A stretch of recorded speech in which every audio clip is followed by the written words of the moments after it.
айттық, біреуін қабылдамадыңыздар. Міне бүгінгі нәтиже. Экономикада 37 триллион кредит берілсе, 23-і ол жағы тұтынушылардың кредиті. Сонда президенттің айтқан тапсырмасы бұл заңмен орындалмайды, бірден айтайын.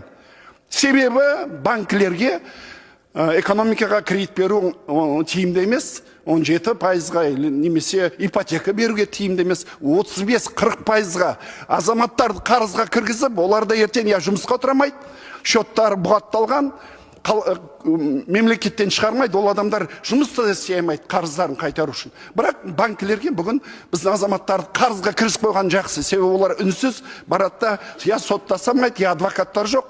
Баратта сол амал жоқ, қарыздарын төлеп жүреді. Сонда біз өз тарапымыздан бүгін мемлекет тарапынан осы азаматтарды қолдап жатырмыз.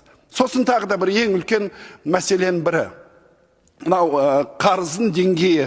Егер азамат заң бойынша банкіге баратын болса, өз айлығы 400 мың болса, 200 мыңнан асырмау керек қарыз. Бірақ біз қараған онлайн алаяқты кредиттер банкілерде ішіндегі, Бақытжан Базарбек айтқандай, банкілердің ішінде 90% жағдайда осы алаяқтарын сыбайластырып отыр. Себебі олар пайызын алып отыр. Өткенде бір банк қызметкері айтады, сіздер қанша заң шығара беріңіздер, бізге банкын басшылары айтты, бере беріңдер, тоқтамаңдар, тексермеңдерді. Міне, айлық сәйкес келмейді, зейнеткер апай 20 миллион кредит тіркеген. Қалай тіркейсіздер? Білесіздер ғой төлемейтінін.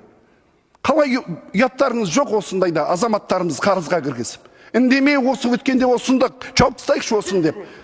Біреуін қарсы оласында жоқ болмайды, 11 мың банк қызметкерлер жұмыссыз қалады. Қалсын жұмыссыз. Енді біз банкілер пайда табу керек деп, енді бүкіл азаматтар жылап қойып жүреміз.